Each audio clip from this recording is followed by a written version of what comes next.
3.5 വർഷത്തെ UDF ഭരണ നേട്ടത്തിനുള്ള സമ്മാനമാണ് ഉപതെരഞ്ഞെടുപ്പിലെ ES സുകുമാരന്റെ വിജയമെന്ന് വട്ടംകുളം പഞ്ചായത്ത് ഭരണസമിതി വിലയിരുത്തൽ. 40 വർഷം CPM ഭരിച്ച വട്ടംകുളം ഗ്രാമപഞ്ചായത്ത് കഴിഞ്ഞ തെരഞ്ഞെടുപ്പിലാണ് UDF പിടിച്ചെടുത്തത്.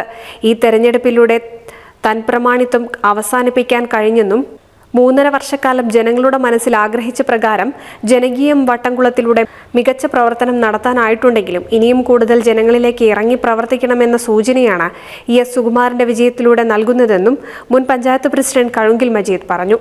ജനകീയം വട്ടംകുളം എന്ന രൂപത്തിൽ വളരെ ജനകീയമായിട്ട് പഞ്ചായത്തിനെ കൊണ്ടുപോയി അതിന്റെ 3.5 വർഷത്തെ ഒരു നല്ല ഭരണത്തിന്റെ ഒരു റിസൾട്ടായിട്ടാണ് ഈ ഉപതെരഞ്ഞെടുപ്പിൽ സുകുമാരന്റെ വിജയത്തിലൂടെ നമ്മൾ കാണുന്നത്. ഇതിൽ നമ്മൾ ഒന്നും കൂടി മനസ്സിലാക്കേണ്ട ഒരു കാര്യം, ഭരിക്കുന്ന ഈ സംവിധാനത്തിന്റെ ഭാഗമായിട്ട് ജനങ്ങൾ വളരെ സൂക്ഷ്മമായിട്ട് 6th സെൻസ് വെച്ചിട്ട് കാര്യങ്ങൾ നിരീക്ഷിക്കുകയും എന്നാൽ നമ്മൾ ഭരിക്കുന്ന ആളുകളൊക്കെ വളരെ ലളിതമായിട്ട് ഒന്നും കൂടെ സൂക്ഷ്മതയോടുകൂടി എല്ലാവരുടെ കാര്യത്തിലും ഒരുപോലെ രാഷ്ട്രീയം മതം ഒന്നും നോക്കാതെ കൃത്യമായി ഇടപെടണം എന്ന ഒരു നല്ല സന്ദേശം കൂടി ഭരണസമിതിക്ക് നൽകുന്നുണ്ട്.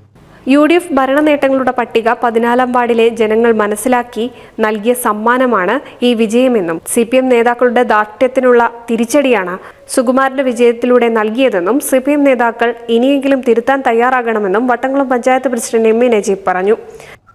CPMന്റെ ദാർഢ്യത്തിനേറ്റ ഏറ്റവും വലിയ തിരിച്ചടിയാണ് ഈ സുകുമാരന്റെ വിജയം. ഞങ്ങൾ ജയിച്ചില്ലെങ്കിലും സുകുമാരൻ ജയിക്കരുത് എന്ന് കൃത്യമായി മുൻകരുതലോടുകൂടി പ്രവർത്തിച്ചിട്ടുള്ള BJP ജയിച്ചാലും കുഴപ്പമില്ല, സുകുമാരൻ ജയിക്കാൻ പാടില്ല എന്നുള്ള കൃത്യമായ മുന്നൊരുക്കത്തോടു കൂടി തന്നെയാണ് CPMന്റെ ചില നേതാക്കന്മാർ പ്രവർത്തനം നടത്തിയിട്ടുള്ളത്. ഒരു ഭാഗത്ത് ജില്ലാ നേതാക്കളും അതുപോലെ തന്നെ സംസ്ഥാന നേതാക്കളും അടക്കമിറക്കി പ്രവർത്തനം നടത്തിയിട്ടുള്ള BJP. ES സുകുമാരൻ 14-ാം വാർഡിൽ നടത്തിയ പ്രവർത്തനങ്ങൾക്കുള്ള അംഗീകാരമായും വിജയത്തിനെ ഭരണസമിതിയും വിലയിരുത്തി. NCV news Edappal.